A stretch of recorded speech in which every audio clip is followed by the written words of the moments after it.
नमस्ते, good morning, very good morning सभी को। कैसे हैं सभी? स्वागत है आपका आज की क्लास में और आपका स्वागत है प्लेटफॉर्म पर। Good morning. कैसे हैं?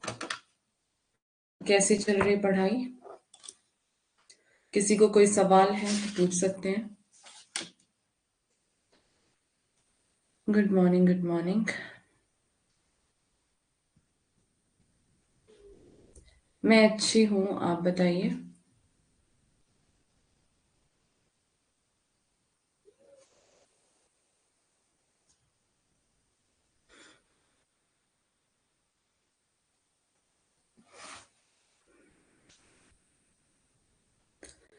कौन कौन आगे हैं क्लास में?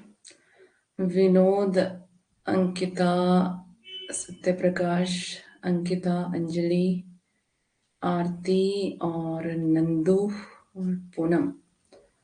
ओके।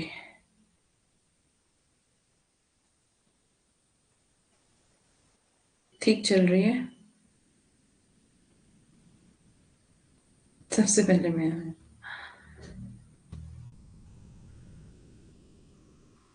चलो, बहुत अच्छी बात है।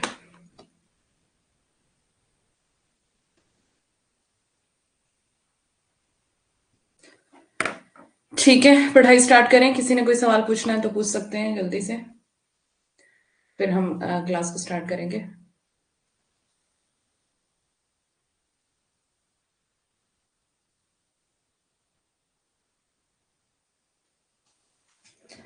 आज हमने पढ़ना है जायसी ग्रंथावली से नागमती वियोग खंड।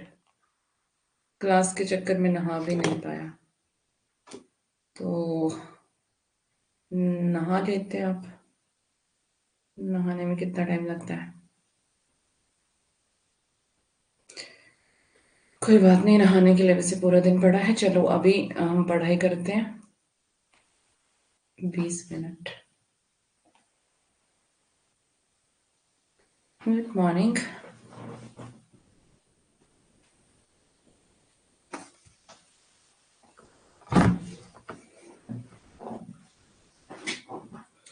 चलें स्टार्ट करें। Good morning, good morning. ठीक है, आज के सेशन को स्टार्ट करते हैं। और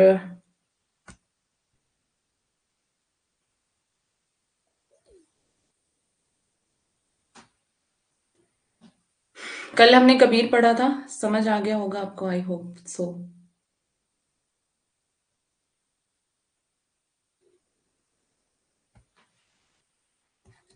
समझ आ गया था? किसी को कोई सवाल है जो अभी तक पढ़ा है उसमें से?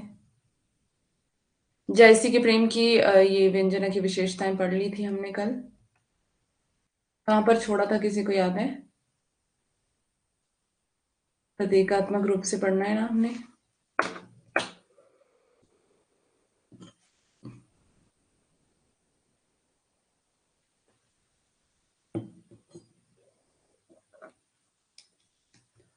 यहीं से पढ़ना है ना?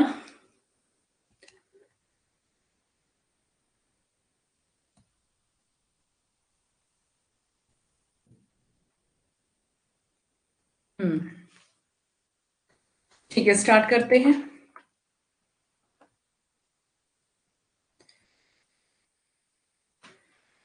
आज बॉडी पेन हो रही है, शायद ठंड लग गई रात को, तो अभी पेन किलर ली है। थोड़ा सा फर्क तो है, पर डर है कि दवाई का नशा ना हो जाए क्लास में।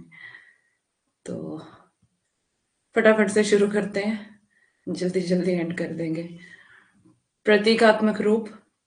इसमें जायसी ने प्रकृति के विभिन्न उपादानों को प्रतीक एवं संकेत रूप में ग्रहण किया है। सिंगलगढ़ को कवि ने परम धाम या ब्रह्मा लोक का प्रतीक माना है। एक स्थल पर कवि ने सिंगलगढ़ को शरीर का प्रतीक बताया है और हठयोग की साधना से उसका संबंध जोड़ते हुए उसकी 9 पौड़ी 5 कोटवार, दसम द्वार, कुंड सुरंग आदि को क्रमशः नव चक्र, पंच प्राण, सहस्रार चक्र में स्थित ब्रह्मरंध्र, नाभि, सुषुम्ना नाड़ी, ये कुंडलिनी जागरण वाली प्रोसेस बताई थी ना आपको मैंने यूट्यूब पर। सुषुम्ना नाड़ी के प्रतीकों के रूप में चित्रित किया है। 9 पौड़ी तेही गढ़ मझियारा, ओ तह फिराही 5 कोटवारा, 10वें दुआर सुपुत एक ताका, अगग चढ़ाव बाट सुठे बाका, गढ़तर कुंड सुरंग तेहि माहा, तह वह पंथ कहो तो ही पाहा। तो ये जो पीछे हमने पढ़ा, ये उसी के बारे में यहाँ पर लिखा हुआ है। अब देखते हैं मानवीकरण के रूप में। इसमें जहां प्रकृति एक मानव की भांति क्रियाकलाप करते हुए चित्रित की जाती है, अथवा जब प्रकृति में चेतना, संवेदना तथा भावना को आरोपित कर दिया जाता है, तो वह वर्णन प्रकृति का मानवीकरण कहलाता है। क्या बता रहे हैं यहां पर? प्रकृति का मानवीकरण क्या है? जहां प्रकृति एक मानव की भांति क्रियाकलाप करते हुए चित्रित की जाती है, कल भी हमने इसके बारे में पढ़ा था। ठीक है, तो मानव की भांति प्रकृति क्रियाकलाप करते हुए अगर दिखाई जाए तो, अथवा जब प्रकृति में चेतना, संवेदना तथा भावना को आरोपित कर दिया जाता है, मतलब चेतना, भावना और संवेदना किसमें होती है? एक मानव में, एक मनुष्य में, है ना। अगर वो प्रकृति में दिखाई जाए तो प्रकृति का क्या हो गया? मानवीकरण। तो वह वर्णन प्रकृति का मानवीकरण कहलाता है। जैसे ने पद्मावत में एक स्थल पर मानव की भांति चेष्टाएं करते हुए दिखाया है, भा निर्मत तिन पायन पर से, भा शीतल ते तपनी बुझाई। अब आगे हम देखेंगे संदेश वाहक के रूप में प्रकृति। हो सकता है आपको ये पूछ ले कि जैसी में मतलब प्रकृति को किन किन रूपों में वर्णन किया गया है ना।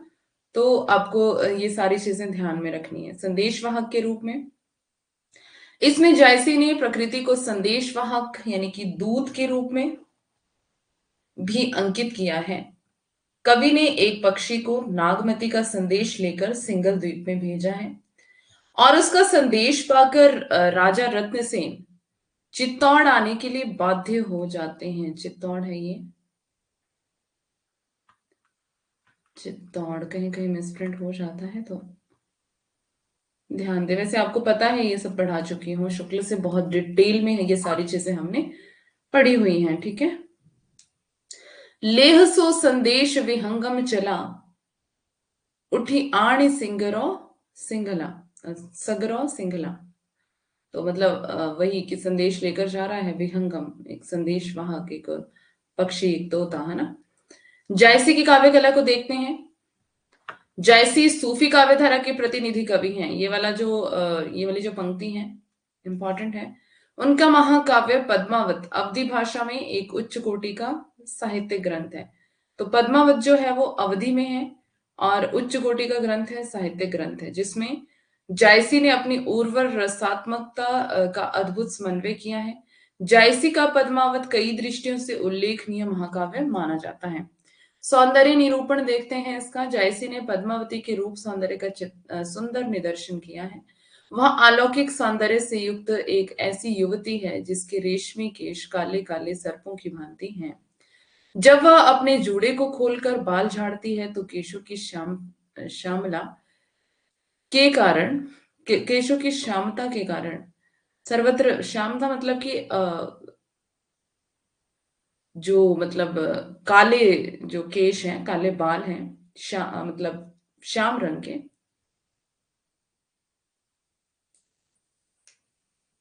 अम, ये वाला पैराग्राफ हमने पढ़ा था ना, याद है आपको, जब मैं ये करवा रही थी आपको जायसी के बारे में शुक्ल से, तब ये किया था।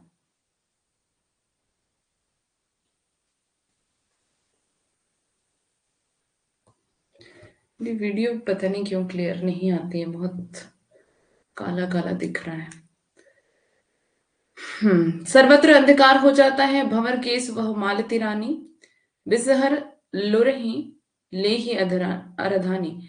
ये वाला जो यहाँ पे दिखाया गया है, ये वाला जो पैराग्राफ है, ये हमने शुक्ल से पढ़ा हुआ है, बहुत डिटेल में ये सारी चीजें देखी हैं। तो इनको एक्सप्लेन करने की मुझे उतनी ज्यादा जरूरत नहीं है, क्योंकि हम पहले ही इसके ऊपर बहुत ज्यादा टाइम दे चुके हैं, है ना। तो अभी आई होप कि आपको समझ आ रहा होगा। जिसने रिवीजन किया होगा उसको तो बहुत अच्छे से समझ आ रहा होगा, जिसने नहीं किया है उसके लिए तो बहुत ज्यादा मुश्किल है ये बातें। लेकिन जिसने रिवीजन किया है, पढ़ा है, क्लासेस अच्छे से ली है, उनके लिए काफी इजी है ये, है ना। आगे है, बिसहर लुरही लेही अरधानी, बेनी छोरी झारू, ज्वारा सरग पतार हुई अंधियारा। जायसी ने नायिका के नाक्षिक सौंदर्य का अलंकारिक वर्णन किया है। उनके उपमान पारंपरिक भले ही हो, किंतु सौंदर्य वर्णन में नवीनता परिलक्षित होती है। वस्तु निरूपण सूफी काव्य में अनेक प्रकार के वस्तु, अच्छा, ये वस्तु निरूपण यहाँ पर ये हेडिंग है। सूफी काव्य में अनेक प्रकार के वस्तु वर्णनों द्वारा मानवीय ज्ञान में अभिवृद्धि की गई है।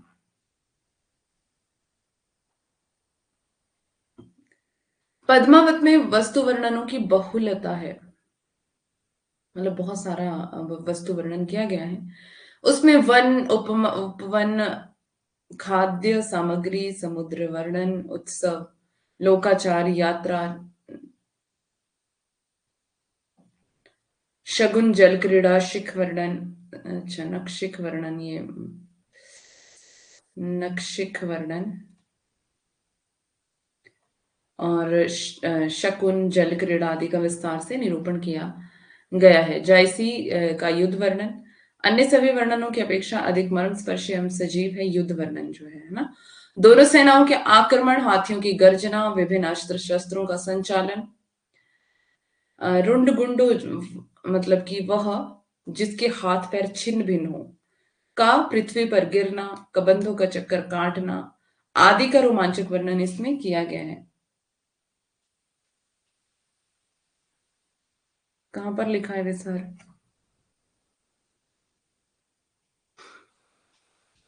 कहाँ लिखा है यहाँ?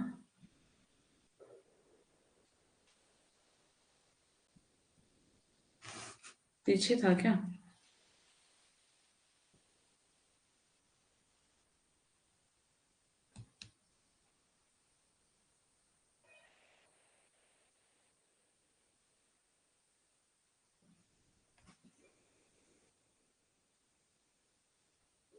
इसको मैंने, हाँ मैं समझ गई, यहाँ पे बता रही हूँ ना, ये मैंने शुक्ल से करवाया हुआ है पूरा पैराग्राफ। ये तो 2 ही लाइनें यहाँ पर दी हुई है, ये पूरा पैराग्राफ मैंने करवाया हुआ है यहाँ पर, ठीक है। ये पूरा पैराग्राफ बहुत अच्छे से वहां पर करवाया था मैंने, शुक्ल वाला कोर्स। ये पूरा ही अभी एक एक वर्ड का मीनिंग क्या है वो नहीं बता सकती मैं, ये सारा ही बताना पड़ेगा तभी आपको समझ आएगा, है ना।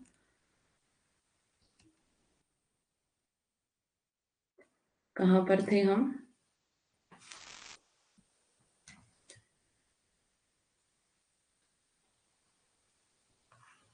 पृथ्वी पर गिरना, कबंधों का चक्कर काटना आदि का रोमांचक वर्णन किया गया है। अभी मुझे एक वर्ड का मीनिंग नहीं पता है, इसका पूरा पैराग्राफ देखना पड़ेगा, और ये मैं पहले करवा चुकी हूँ। अभी मेरे पास शुक्ल वाली बुक भी सामने नहीं है, या तो इसको थोड़ी देर में बता दूंगी, और वैसे मैंने ये अच्छे से करवाया हुआ है अगर आपने वो कोर्स आपने शुक्ल वाला किया है तो। जायसी ने प्रकृति एवं उद्दीपन रूप का प्रमुखता से निरूपण किया है।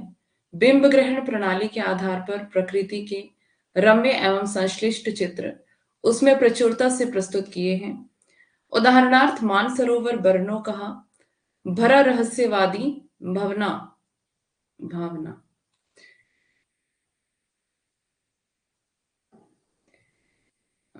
इसमें ना कुछ कुछ स्पेस जहाँ पे आना था नहीं दिया है, इसको पीडीएफ में ठीक कर दूंगी। वैसे मैंने किया था ठीक, पता नहीं क्यों नहीं हुआ, शायद मैं इसको सेव करना भूल गई। जायसी ने भावात्मक एवं साधनात्मक रहस्यवाद का समावेश अपने काव्य में किया है। इसको मैं पीडीएफ में ठीक करके दे दूंगी आपको, है ना। क्या बोलते हैं अंकिता, मैं मुझे लास्ट में पूछ लेना, शुक्ल वाली बुक से देख के मैं आपको बता दूंगी, ठीक है। जायसी ने भावात्मक एवं साधनात्मक रहस्यवाद का समावेश अपने काव्य में किया है। या अभी बता दूंगी या शाम, तो शाम वाली क्लास में। वैसे मैं अगर एक ही चीज को बार बार करवाऊंगी तो फिर टाइम आपको पता है कि हमारे पास नहीं है ना, तो इसलिए क्लास में एक्टिव रहा करें। वह यह मानते हैं कि परमात्मा रूपी प्रियतम हृदय में ही है, किंतु कौन है जो उससे मेल करा दे।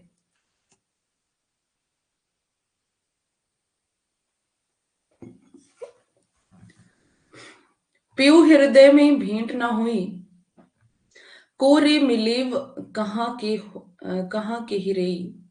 कहीं कहीं समासोक्ति के माध्यम से भी उन्होंने आध्यात्मिक अर्थ की व्यंजना की है। हाँ, या तो शाम वाली क्लास में बता दूंगी, याद करवा देना, है ना। परमात्मा की छवि संपूर्ण संसार में व्याप्त है, सृष्टि की सारी सुंदर वस्तुएं उसी के सौंदर्य की छाया है। मानसरोवर होगा ये, मानसरोवर खंड में उनकी उसकी अभिव्यक्ति निम्न पंक्तियों में हुई है। नैन जो देखा कमल का निर्मल नील शरीर, हंसत जो देखा हंस भी दसन ज्योति नगहीर। भाव एवं रस निरूपण के बारे में अब देखते हैं। जायसी का पद्मावत यद्यपि श्रृंगार रस प्रधान महाकाव्य है, तथापि उसमें अन्य अनेक भावों एवं रसों का निरूपण किया गया है। नायिका के सौंदर्य चित्रण में तथा नायक नायिका के मिलन प्रसंगों में तो रति का पूर्ण परिपाक हुआ है, साथ ही युद्ध वर्णनों में वीर रस का पूर्ण परिपाक हुआ है। जायसी ने लौकिक प्रेम के माध्यम से अलौकिक प्रेम की व्यंजना की है। ये आपको सब कुछ करवाया हुआ है, कुछ भी बार बार बताने की जरूरत नहीं है। उनका वियोग वर्णन उच्च कोटि का है, जिसमें हृदय की पीड़ा की मार्मिक अभिव्यक्ति हुई है। पियसो कहीं हो संदेश सड़ा ए भौरा एकांग, सोधनी बिरहे जरी मुई तेहिक धुआं हम लाग। मतलब ये भी मैंने आपको करवाया हुआ है कि भौरा और काग को कह रही हैं कि पिया को संदेशा दे दो मेरा, कि मेरी विरह में मेरी हालत जो है वो बहुत खराब हो चुकी है ना। ओके, अलंकार निरूपण इसका देखते हैं। जायसी ने सस्यमूलक अलंकारों, उपमा रूपक, उत्प्रेक्षा, प्रतीक, व्यतिरेक, रूपक, अतिशयोक्ति आदि का अधिक प्रयोग किया है। इसके अतिरिक्त अन्योक्ति एवं समासोक्ति का प्रयोग भी पद्मावत में किया गया है। उनकी अलंकार योजना काव्य को रमणीयता प्रदान करने के साथ साथ भावों के उत्कर्ष में भी सहायक सिद्ध हुई है।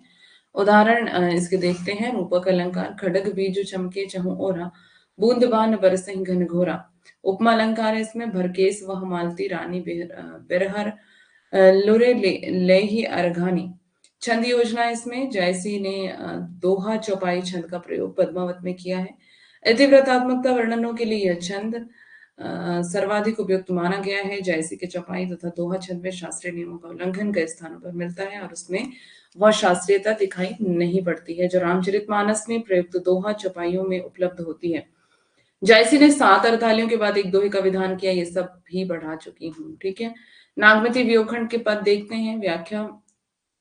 सबसे पहले तो ये पद पढ़ लेते हैं, उसके बाद व्याख्या। क्या है? नागमती चितौर पथ हेरा, पीयू जो गए पुनि कीन्ह न फेरा। नागर काहू नारी बस परा, तेई मोर पीयू मोसो हरा। सुआ काल हुई लेगा पीयू, पीयू नहीं जात ताज बरु ज्यों। भयो नारायण बावन करा, राज करत राजा बलिछरा। करन पास लीनेहु के छंदु, बित्र रूप धरि झिलमिल इंदु। मानत भोग गोपीचंद भोगी, लेई अप्सवा जलंधर जोगी। लेगा कृस्त ही गरुड़ अलोपी, कठिन बिछो जय ही किमि गोपी। सारस जोरी कौन हरि, मारे व्याधा लीना। झुरी झुरी पिंजर, झुरी झुरी पिंजर हो भई, बिरह काल मोहि दीना। अब देखो, हमने सबसे ज्यादा इंपॉर्टेंट है यहाँ पर जायसी की भाषा को समझना, ठीक है। मैंने आपको बहुत बार समझाया है कि अगर आपने कुछ पद पढ़ लिए और आपको भाषा समझ में आ गई, वहां पे पैराग्राफ व्याख्या करने को नहीं दिया जाता है, ठीक है। वहां पर आपको सिर्फ इतना पूछेंगे कि ये पंक्तियां किसकी है, पहली बात, ठीक है। और दूसरी बात की, पहली बात पूछेंगे कि किसकी पंक्तियां हैं। दूसरी बात है कि हो सकता है कि ये पूछ ले कि इसमें कवि क्या कहना चाहता है ना, कवि क्या कहना चाहता है। अब देखो, इसकी स्टोरी आपको पता है, पद्मावत की। पद्मावत की स्टोरी पता है आपको, पढ़ाया है आपको पद्मावत मैंने शुक्ल से, बहुत अच्छे से, है ना।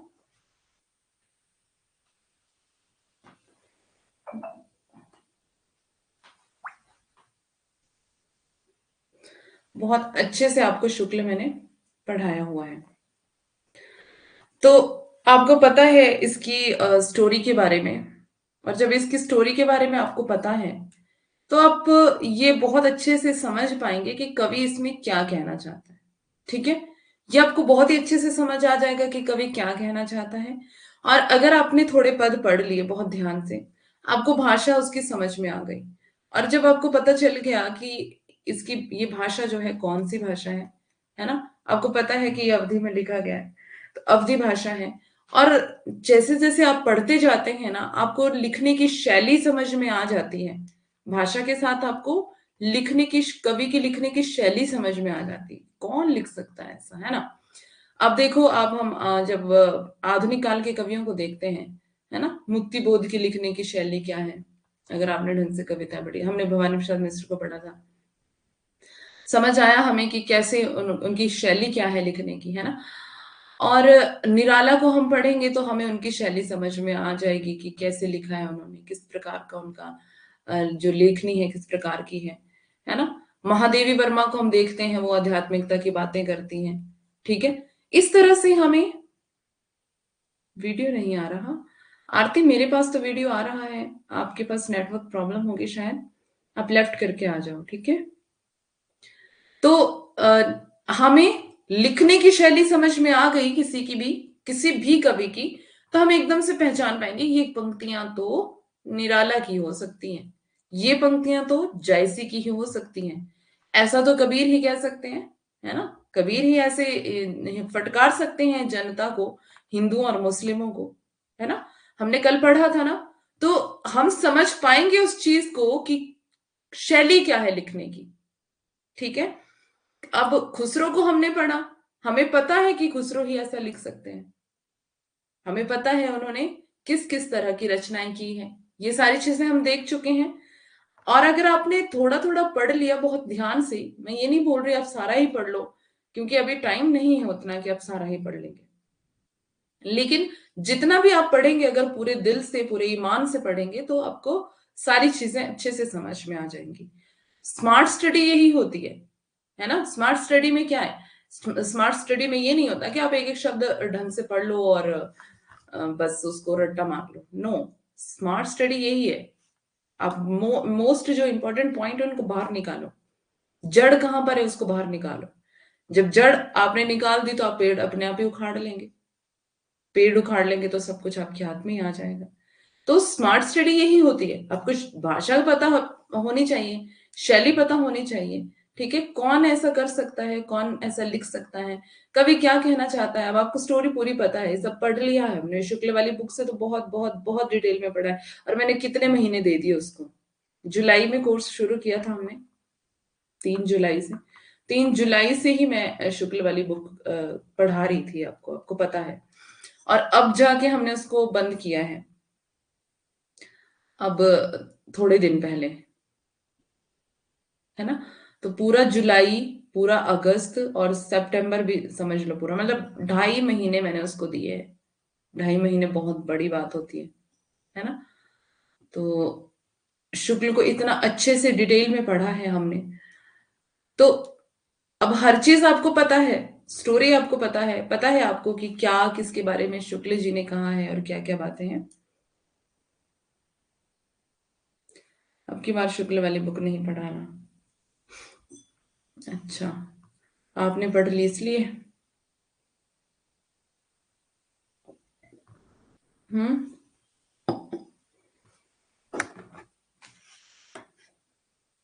टेस्ट पढ़ाना? टेस्ट मतलब? देखो, नए बच्चे भी आते हैं ना, हमें नए बच्चों को भी ध्यान में रख के चलना पड़ेगा। 2 बैच कर देना, देखते हैं। अभी तो चलो, अभी तो यही चल रहा है जो चल रहा है। अब आपके दिसंबर में एग्जाम होंगे, उसके बाद कोई बात होगी, उसके बाद देखेंगे। क्योंकि अभी तो टाइम मैं भी मैनेज नहीं कर पाई शुक्ल को लेकर के। तो मेरा ये था कि शुक्ल को अगर, क्योंकि शुक्ल मेन बुक है, अगर वो आपको समझ में आ गई ना, वो सबको समझ तो आती नहीं है शुक्ल वाली बुक, है ना। और अगर वो आपको समझ आ गई तो आपकी बहुत सारी समस्याओं का हल हो जाता है।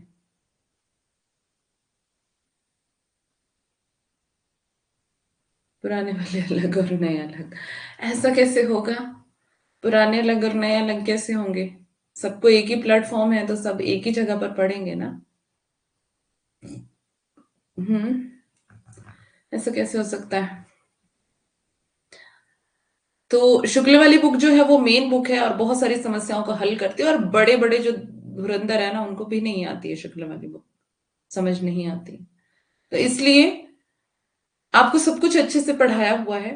बस अब आपको थोड़ा सा स्मार्टनेस दिखाने की जरूरत है ना। अरे वो हमारा काम नहीं है, उसको छोड़ देते हैं, है ना। वो फिलर फॉर्म का काम है, वो किस तरह से करते हैं। और मेरा काम पढ़ाना है, जैसे कहा जाएगा वैसे पढ़ा दूंगी, कोई दिक्कत नहीं है। अब फिलर फॉर्म कहता है 1 बैच में पढ़ाओ तो 1 में पढ़ाऊंगी, 2 में कहता है 2 में पढ़ाऊंगी, अगर वो कहते हैं शॉर्ट में पढ़ाओ तो शॉर्ट में पढ़ाऊंगी, लॉन्ग में पढ़ाने को कहेंगे तो लॉन्ग में पढ़ाऊंगी। ये सारी चीजों को देखना पड़ेगा ना। चलो अभी इधर देखते हैं, थोड़े से पद देखेंगे आपको, मतलब भाषा और शैली समझ में आ जाएगी। ठीक है, तो आपको सारी चीजें अपने आप समझ में आ जाएंगी, है ना। कल हमने पढ़ा था कबीर को, और कबीर का आपको समझ में आ गया कि कबीर किसकी बात कर रहे हैं, जीवात्मा की, परमात्मा की। अच्छा, आप स्मार्ट नहीं, गधे हो, तो आपने गधे ही रहना है। I have a question for you, बताओ, गधे ही रहना है? गधा तो हर व्यक्ति होता है, लेकिन कुछ लोग होते हैं जो गधेपन से बाहर आ जाते हैं, और कुछ होते हैं जो उसी में रहना चाहते हैं। हम बताओ, आप कौन सी कैटेगरी में हो?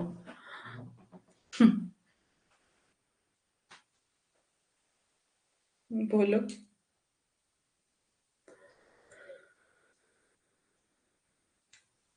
गधा ही होशियार होता है, वो कैसे? वो कैसे गधा होशियार होता है, बताओ।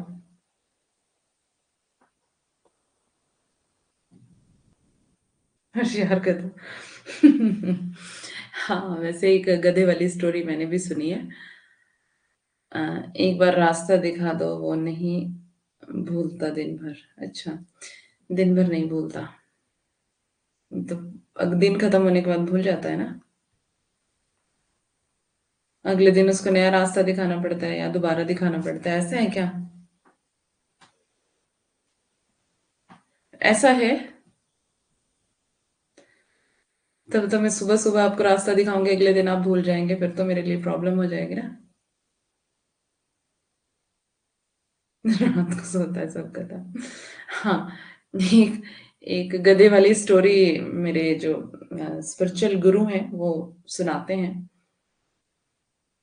फिर से हमने हंसी का, हाँ।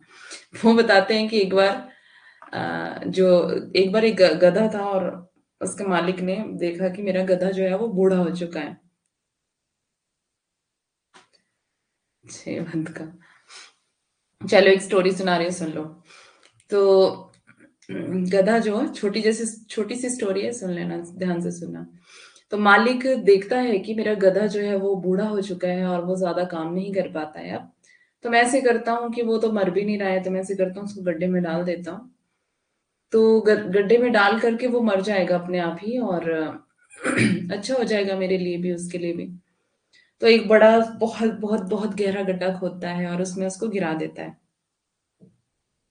और ऊपर से उसके ऊपर मिट्टी डालने लगता है। मिट्टी डालता रहता है कि दब जाएगा वो, और दब करके मर जाएगा।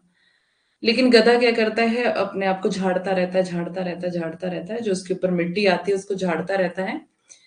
और बाद में वो गड्ढा भर जाता है और वो मिट्टी से ऊपर आ जाता है।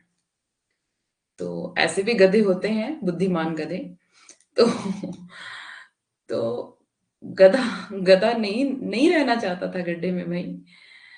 तो मैं इसीलिए आपको ये सवाल पूछा है कि आपको गधे ही रहना है क्या, है ना? तो वो गधा जो है वो खड्डे में नहीं रहना चाहता था, इसलिए उसने मेहनत की, वो झाड़ता रहा अपने आप को। तो जो मतलब मेरे स्पिरिचुअल गुरु हैं वो यही बताते हैं कि परेशानियां आएंगी आपके ऊपर, प्रॉब्लम्स आएंगे आपकी लाइफ में, लेकिन झाड़ना है अपने आप को, उनके ऊपर पैर रखना है और ऊपर आ जाना है ना? खड्डे में नहीं रहना है। खड्डे में, खड्डे वाली सिचुएशन हो सकती है लाइफ में, लेकिन खड्डे में नहीं रहना है। अपने आप को झाड़ते हुए जो भी प्रॉब्लम्स हैं उनको साइड करते हुए उनके ऊपर पैर रख करके ऊपर आ जाना है, ऊपर उठ जाना है ना? तो इस टाइप के भी गधे होते हैं जो खड्डे में नहीं रहना चाहते हैं। तो आप खुद ही कह रहे हो कि मैं गधा हूं, तो आप किस टाइप के गधे हो वो आप सोच लो, ठीक है? आप चलते हैं, ये तो था मजाक। और सॉरी सारी बातों के लिए। अब हम पढ़ लेते हैं, ठीक है? कलयुग वाला गधा। ओके। कवि जयसी कहते हैं कि चित्तौड़ में नागमती रत्नसेन के आने के बाद मार्ग की ओर लगातार देखती हुई रत्नसेन के लौटने की प्रतीक्षा में व्याकुल है। वह कहती है कि मेरे प्रियतम मुझको छोड़कर एक बार क्या गए, लगता है वे अब हमेशा के लिए मुझे छोड़ गए हैं। वे अब वापस लौट कर आने का नाम ही नहीं लेते। ऐसा लगता है कि किसी चतुर स्त्री ने उनको अपने वश में कर लिया है और उनका हृदय उसने अपने वश में कर रखा है। आलसी गधा। आलसी गधे तो खड्डे में रह जाते हैं ना। आलस से थोड़ा बाहर आओ, जागो, आंखें खोलो। आपकी मंजिल आपके सामने है, ठीक है? आपकी मंजिल आपके सामने है, उसके लिए आपको जागना पड़ेगा, आंखें खोलनी पड़ेगी, स्टेप स्टेप लेना पड़ेगा, कंफर्ट जोन से स्टेप आउट करना पड़ेगा, है ना? तो बहुत सारी बातें हैं, बस थोड़ा सा टाइम दो अपने आप को, स्टडी को, है ना? मंजिल मिल जाएगी, फिर कोई कोई प्रॉब्लम नहीं है भाई।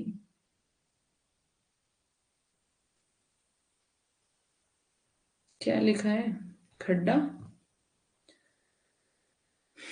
खड्डा नहीं है वो। जेआरएफ खड्डा थोड़ी है।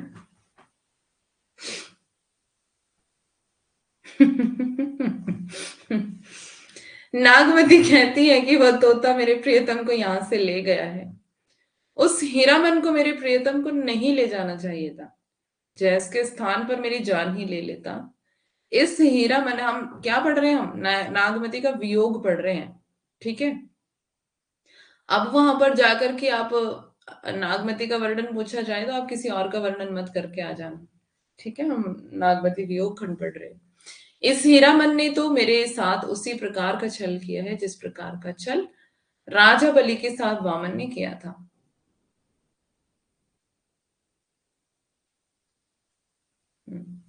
इसने इंद्र की भांति छल पूर्वक मेरे पति को विमुक्त कर दिया। राजा गोपीचंद राजसी वैभवों से तृप्त रहते थे, किंतु एक बार जालंधर योगी उनको अपने साथ ले गए। इसी प्रकार यह तोता भी मेरे राजसी स्वामी को ले गया। यह तोता उसी प्रकार मेरे स्वामी को ले गया जिस प्रकार अक्रूर कृष्ण को ले गया था। नागवती कहती है कि मेरी जीवन स्थिति उसी प्रकार की हो रही है जिस प्रकार कृष्ण के विरह में गोपियों की। नागवती दुख व्यक्त करती हुई, अब देख लो, हो सकता है लेकिन किसके साथ अपने विरह का विरह की तुलना कर रही है, तो ध्यान रखेंगे गोपियों के साथ। हम्म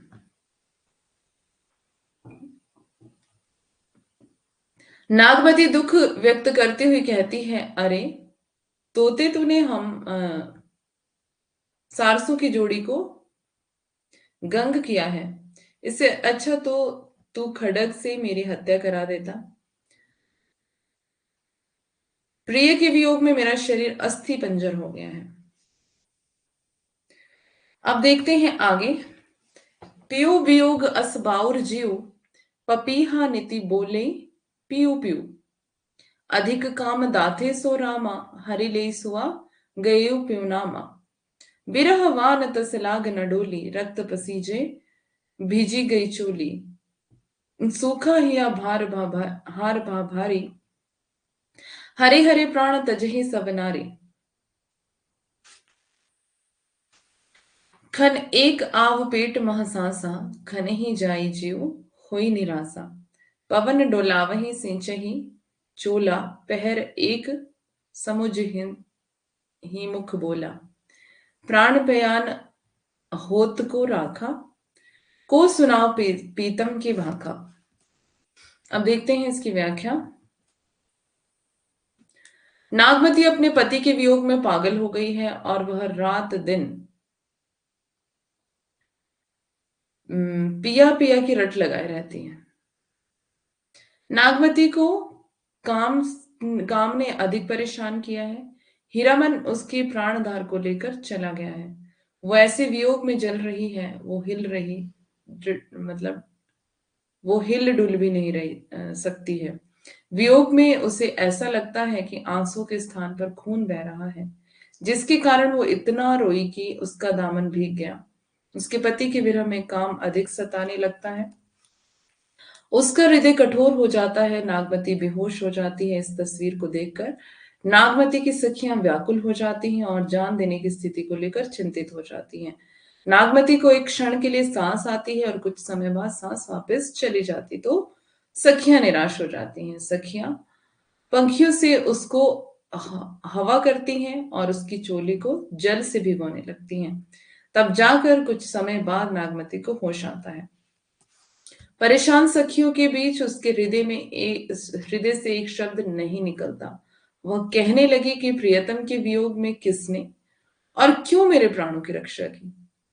अब मेरे जैसे अभागिन की आत्मा को मेरे प्रियतम से कौन मिलवाएगा। और फिर विरह में नागमती ने आह भरी, तो आह के साथ आग भी निकलने लगी। वाह, क्या बात है! जिसके कारण नागमती का हृदय जलने लगा। मतलब ऐसे ऐसा वर्णन कहीं कहीं कहीं किया होता है जो नकली नकली सा लगता है। भौर केवल संग होई मेरावा, संवरी नेह मालती पह पपी है। स्वाति सो जस प्रीति, टेकु पियास बांधो मनहिति।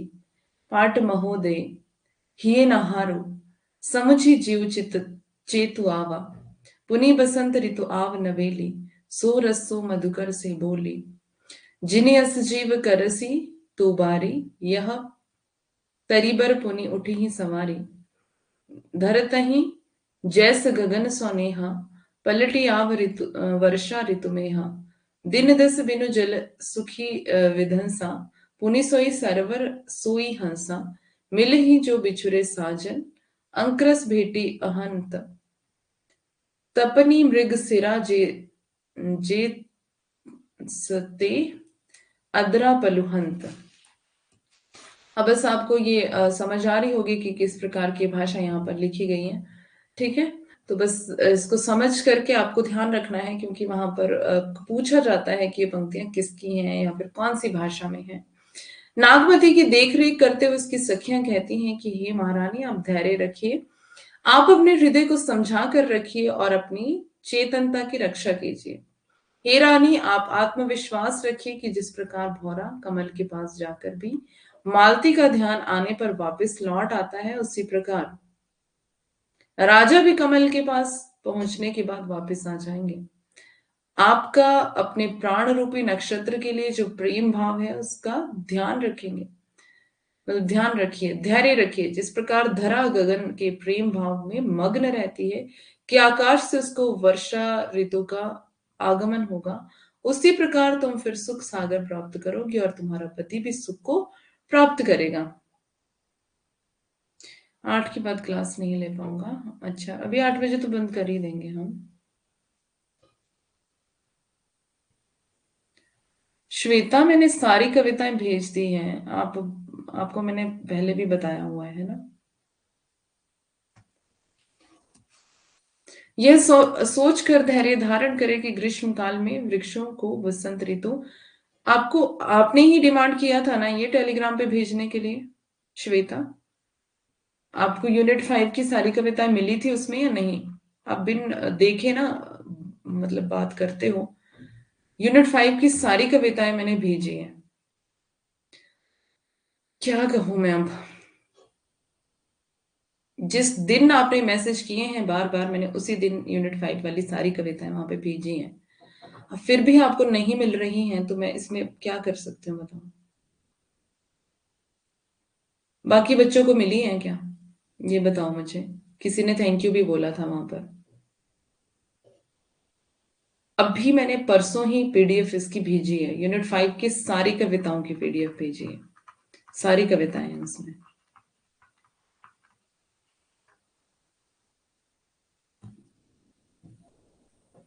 कितनी बार रीसेंड करेंगे, कितनी बार। दो पहले भी मैंने एक बार भेजा हुआ है। आप खुद थोड़ा सा मेहनत कर लिया करो, मतलब थोड़ा सा। ठीक है। हम्म। आप अगर ये सोचते हैं कि सब कुछ पका पकाया मुंह के पास हमें मिल जाए, है ना, तो ये भी तो इतनी अच्छी बात नहीं है ना। आप मास्टर्स करके आए हुए हैं, थोड़ा सा आपको मेहनत तो करना पड़ेगा। अब आपको सब कुछ मिला है, अब आप पीडीएफ भी नहीं देख पा रहे हो, तो क्या मैं बोलूं अब उसके लिए। स्पून फीडिंग ना बच्चों को करवाई जाती है ना, बच्चों को करवाई जाती है, सबको नहीं करवाई जाती है। जब बड़े हो जाते हैं तब स्पून फीडिंग नहीं होती है। तो थोड़ा सा आप सोचा करें कि क्या मतलब, मुझे भी काम होता है यार। मैं आपको पता है मुझे इनबॉक्स में कितने मैसेज आते हैं, मैम इसका सवाल का जवाब बता दो, इसका जवाब बता दो। मैं रिप्लाई करती हूँ नहीं करती हूँ, बताओ। जो जो मुझे पूछते हैं, रिप्लाई करती हूँ कि नहीं? क्या मुझे काम नहीं होता? रात को 1 बजे मैसेज आ रहा है, 2 बजे आ रहा है, मैं आपको रात को 1 बजे 2 बजे खोज करके बता रही हूँ कि ये इसका आंसर है, ऐसे सही होगा। बताओ, नहीं बताती मैं?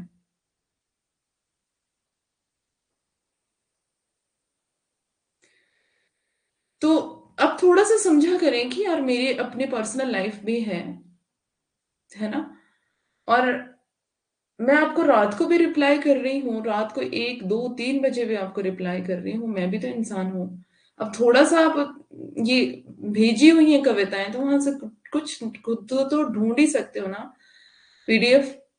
क्या उसको भी हम अब फिर से रिसेंड करें? बताओ। थोड़ा सा समझा कर, थोड़ा बड़े हो जाओ, मतलब थोड़ा मैच्योर हो जाओ ना, बचपना छोड़ करके। यह सोचकर धैर्य धारण करे कि ग्रीष्म काल में वृक्षों को वसंत ऋतु आकर संभाल लेती है और फिर उसमें नई कोंपलें निकलने लगती हैं। 10 दिन का अगर पानी सूख भी जाए तो क्या, अगर राजा आपसे नहीं मिले तो क्या, और बाद में वही सरोवर होगा और वही हंस हंस। सखियां कहती हैं कि रानी, आप इस बात को मत भूलिए कि बिछड़ने के बाद मिलने की आशा बढ़ जाती है। दुख के बाद सुख अवश्य आता है, अतः मिलन संभव है। वियोग के पश्चात संयोग आता है, पति अवश्य लौटकर आलिंगनबद्ध होंगे और खुशी प्राप्त होगी। मैंने परेशान नहीं किया करके, तो आप भी कर लेना जब सभी कर ही रहे हैं तो क्या फर्क पड़ता है।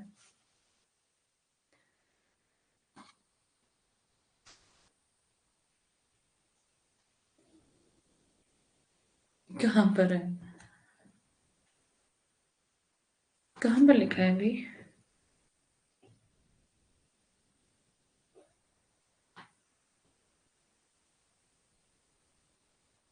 इसमें लिखा है क्या ऐसा? मतलब बोलने का मतलब यही है कि दुख के बाद सुख आता है, ठीक है।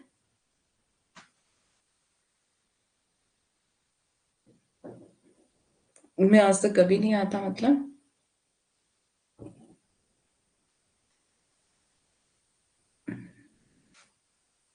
ठीक है, श्वेता को कोई पर्सनली भेज देना। अंकिता, आपको आपको मिल गया है ना पीडीएफ?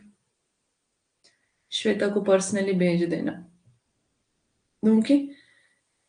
श्वेता ने जिस दिन मैसेज किया उसके अगला ही मेरा मैसेज है, और मैंने वहां पर कविताएं भेजी और रात को भेजी हैं। शायद मैंने रात को भेजी है वो। और उससे पहले भी वहां पर पीडीएफ पड़ी थी, श्वेता ने कहा नहीं मिल रही है मुझे, मैंने दोबारा भेजी।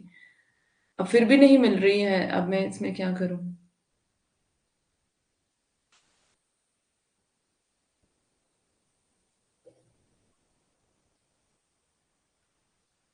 हाँ, फाइल वाले डॉक्यूमेंट में, ये मैंने पहले भी बता दिया था। फाइल वाले डॉक्यूमेंट में, और मैंने वहां पर साफ साफ लिखा है यूनिट 5 की सारी कविताएं। ठीक है।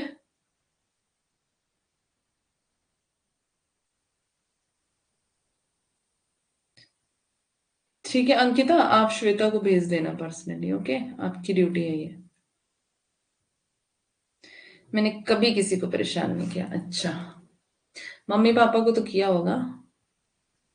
चढ़ा आषाढ़ गगन घन गाजा, साजा बिरह धुंध दल बाजा, धूम साम धीरे धन धाय, तेज धगा बगपांति दिखाए, खड़ग बीज चमके चहु ओरा, बूंद बान बरसही घन घोरा, ओ नहीं घटा चहु फेरी।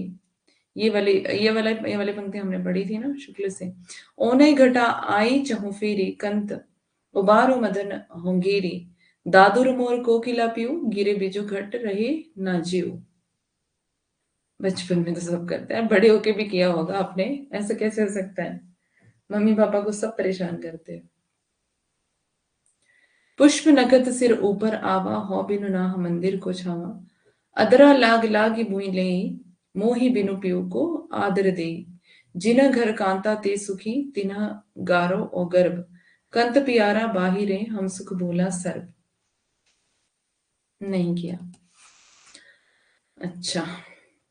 आषाढ़ मास आने के उपरांत नागवती विरह में विकल हो जाती है, और आषाढ़ में बादलों की गर्जना उसे इस प्रकार लगती है जैसे कि विरह ने युद्ध की तैयारी कर ली है, और विरह सेना के लिए नगाड़ा बजाया गया है। आकाश रूपी बादल में धूमिल श्यामल धवल रंग के काले बादल इधर से उधर मंडराने लगे, और बगुलों की श्वेत पंक्ति मानो ध्वजा सी लगने लगी। आकाश में तलवार रूपी बिजली चमक रही है, तथा बरखा रूपी बाणों की चारों तरफ घनघोर वर्षा हो रही है। आकाश में काली घटाओं के काम भावना उत्पन्न हो रही काली घटाओं से काम भावना उत्पन्न हो रही है, और वह ऐसे मौसम में अपने प्रियतम को पुकारती है। मम्मा पापा से बात करा सकता हूँ? अच्छा। वो कहती है कि हे प्रिय, कामदेव ने मुझे घेर लिया है, अब तुम ही आकर मुझे इस दुष्ट से बचाओ। वर्षा ऋतु में मेंढक मोर कोयल पपीहा मधुर स्वर में बोल रही हैं, बिजली चमक रही है और भूमि पर गिर रही है। इस पूरे दृश्य को देखकर मुझे ऐसा लग रहा है कि अब मेरे शरीर में प्राण नहीं रह गए, और विरह अग्नि में व्याकुल हो रही कि कहीं प्राण शरीर से निकल ना जाए। वह अपने प्रियतम से कहती है कि हे प्रियतम, सावन बरस में है अति पानी। ठीक है, अब इसको खुद ही पढ़ लोगे ना आप? बस इतनी सी है इसमें स्लाइड्स। सीधा लड़का, सीधे लड़के भी होते हैं। ठीक है, इसको खुद पढ़ लोगे ना आप? मैं अगली पीडीएफ निकालती हूँ। 5 मिनट अभी हमारे पास है।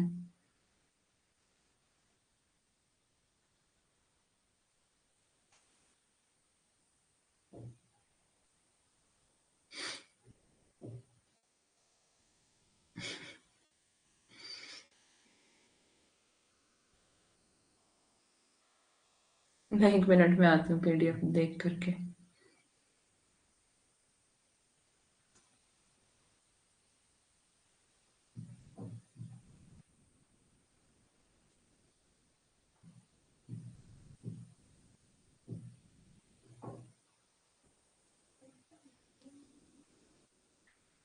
किसी के पास सिलेबस है? नागवती वियोग खंड के बाद क्या है, कौन सी कविता है, जरा देख के बताना।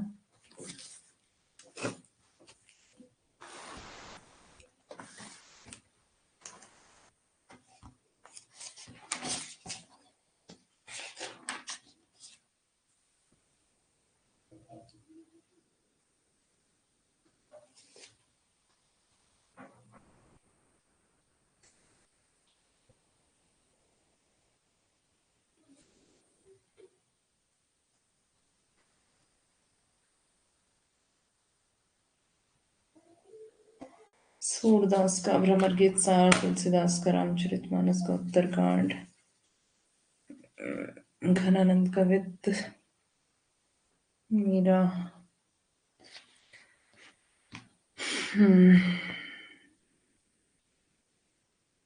भ्रमर गीत।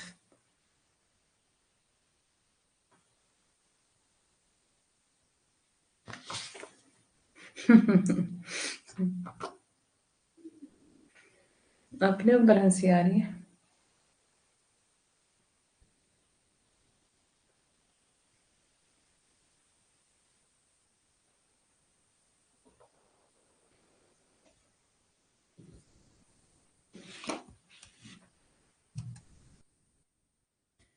किसी ने रेज हैंड के लिए बात की थी?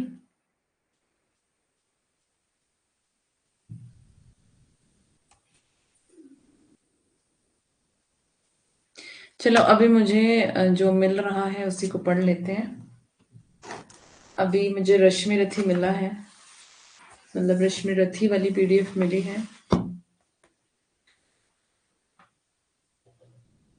एक बार मैथ यूट्यूब पर सर पढ़ा रहे थे, आदित्य पटेल।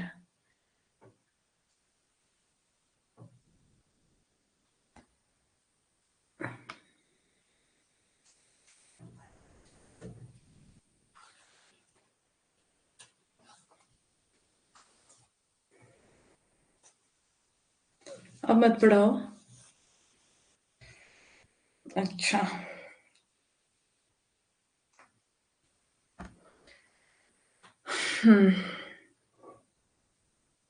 तो उसमें क्या था? गलत पढ़ाया है तो क्या है उसमें? गलत पढ़ाया है तो मान लेना चाहिए। गलत तो पढ़ा सकता है भाई टीचर, जरूरी थोड़ी है। हो सकती है गलती किसी से भी। हाँ, नहीं पढ़ा रही, थोड़ा सा पढ़ा लेती हूँ, 2 मिनट। ठीक है, 2 मिनट भी क्यों छोड़ू मैं। रश्मि रथी खंड काव्य है। रामधारी सिंह दिनकर, इकाई 5। जिसको पीडीएफ अभी टेलीग्राम पर नहीं मिली है, मिल जाएगी फाइल के ऑप्शन में। ठीक है। और ये वाली जो अभी पीडीएफ मैं निकाल रही हूँ, प्लीज मैम। अच्छा, जो अभी टेलीग्राम पर, सॉरी, ये वाली जो पीडीएफ है जितनी भी पढ़ा रही हूँ आपको, ये सब भी आपको क्लास वाली पीडीएफ मिल जाएगी। ठीक है। और अंकिता श्वेता को भेज देना। ठीक है। जो पीडीएफ है हमारी इकाई 5 वाली, राइट।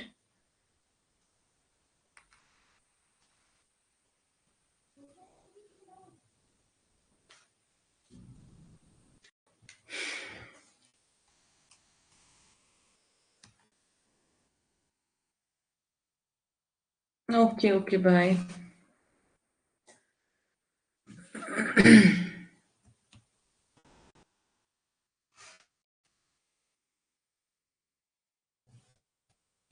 चलो अभी छोड़ देते हैं, कोई सवाल ही पूछ लेती हूँ आपसे तब तक मैं।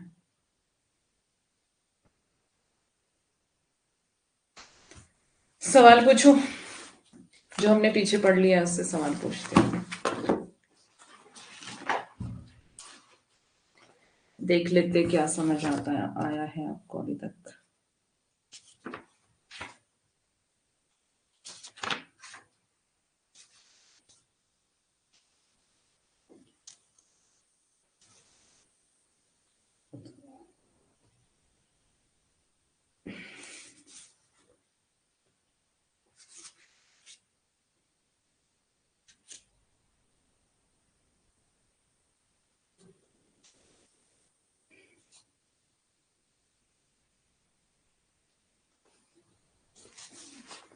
पूछो सवाल, तैयार हो?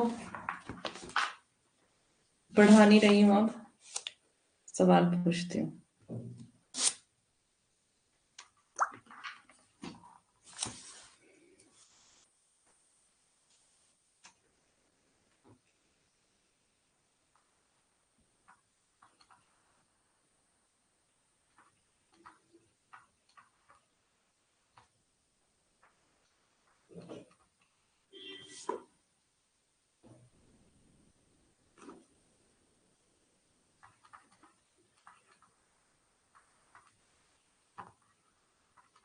कौन सी कविता की पंक्तियां हैं?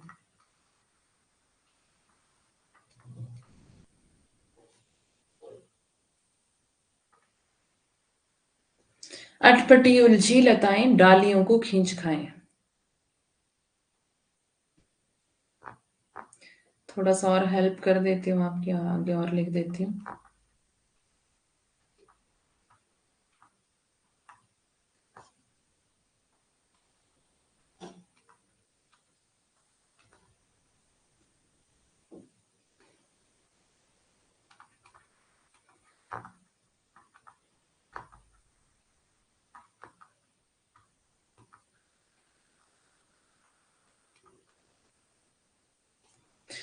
कौन सी कविता की पंक्तियां हैं बताओ?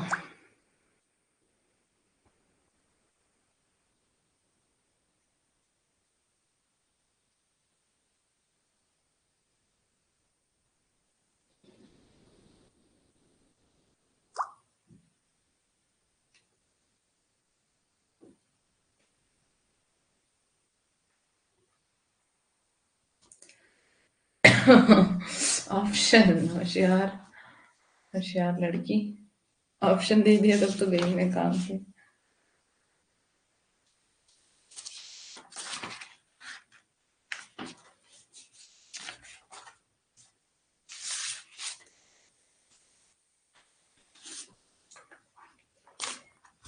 ऑप्शन दे देते हैं चलो।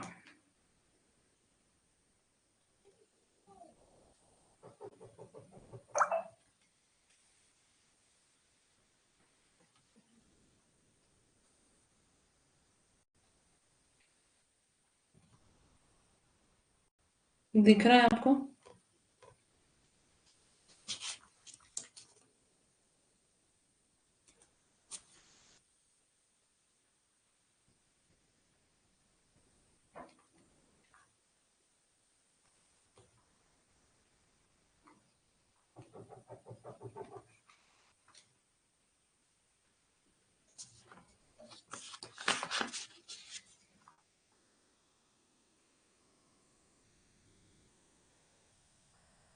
जल्दी से,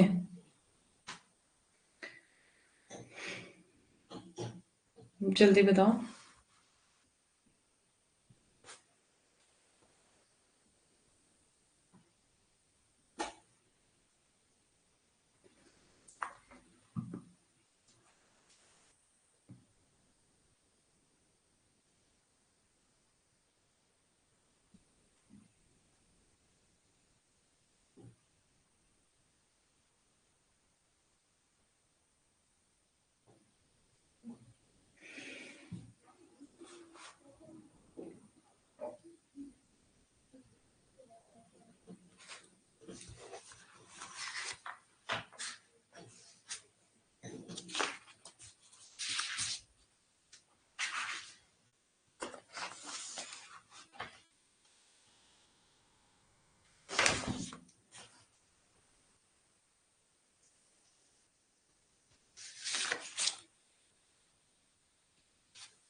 ठीक है, भूल गलती नहीं, सतपुड़ा के जंगल कविता की ये पंक्तियां हैं। अटपटी उलझी लताएं डालियों को खींच लाएं, पैर को पकड़े अचानक, काल को कल्ले कंपाए।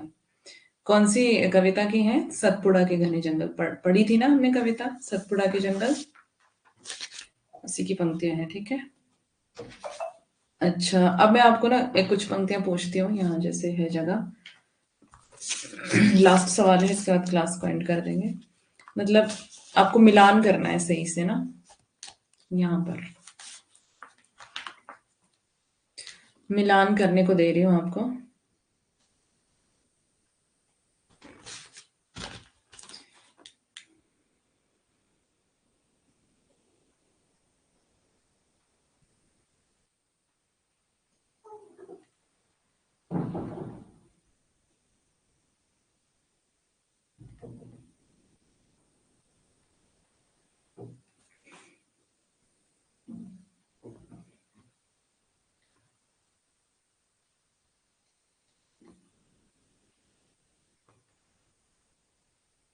अगर आपको ऐसे ही पता है तो ऐसे ही बता सकते हैं कि किसकी पंक्तियां हैं।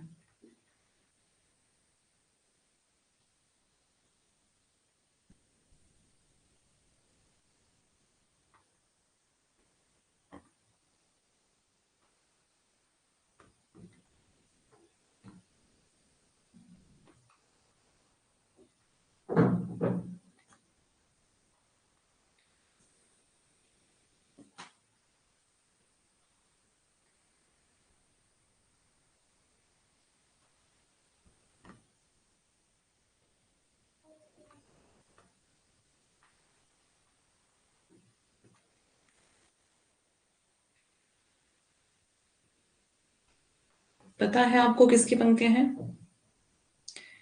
अभी मैं 1 2 3 4 आपको दे रही हूँ, उसको आपको मिलान करना है। ठीक है, कौन कौन सा किसके साथ मिलान है वो आपको खुद से करना है। बहुत इजी है।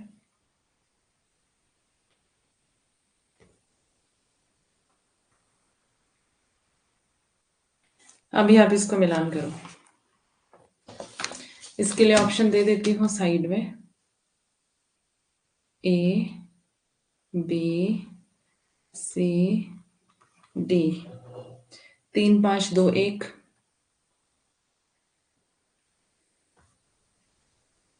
2 5 1 3।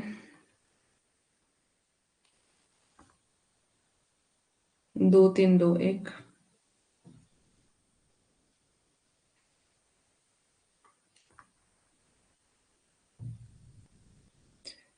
3 1 4 2। अब मिलान करके सही सही एक ही आंसर बताना है। अब आपको सारे ऑप्शन मैंने यहाँ पे दे दिए, जल्दी जल्दी से। ए ऑप्शन यहाँ पे पढ़ रही हूँ, मानुष प्रेम भयो बैकुंठी। बी में पहले प्रीत गुरु से कीजिए। सी में जात भी ओछा कर्म भी ओछा। डी में मैं हूं कुत्ता राम का, मतिया मेरा नाम। ऑप्शन है उस्मान, कबीर, जायसी और रैदास। इनको आपको मिलान करना है सही से, और उसके बाद ये वाले ऑप्शन बताने हैं कि कौन किसके साथ मैच कर रहा है। जल्दी जल्दी,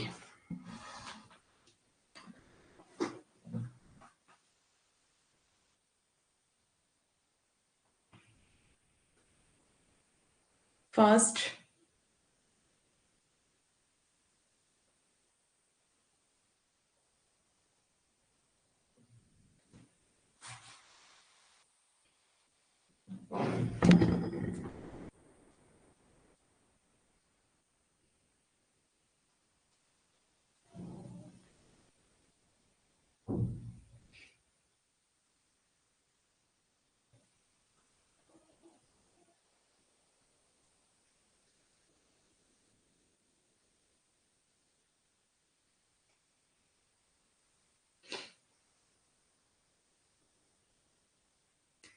दो आंसर आए हैं, जल्दी से बाकी बच्चे भी आंसर दो।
अब कोई भी आंसर नहीं दे रहा है। डी आंसर जिसने भी दिया है बिल्कुल सही है।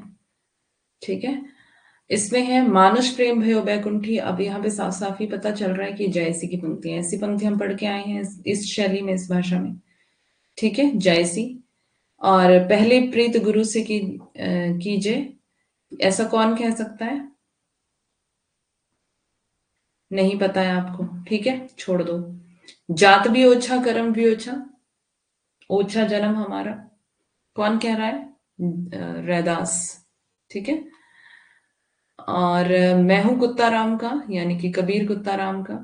ठीक है, कबीर कहते हैं ना, कबीर कुत्ता राम का मुतिया मेरा नाम। मेरा डेफिनेटली सही है। अच्छा जी, तो एक एक दो ऑप्शन आपको पता होगा तो इजीली आप कर पाओगे। ठीक है, तो ये जैसी हैं, ये कबीर हैं, ये रैदास हैं, तो बचे उस्मान, तो इसको इधर मिला लो, बस हो गया। चलते हैं आप, शाम की क्लास में मिलेंगे, आगे कविताएं शाम की क्लास में पढ़ेंगे। ठीक है,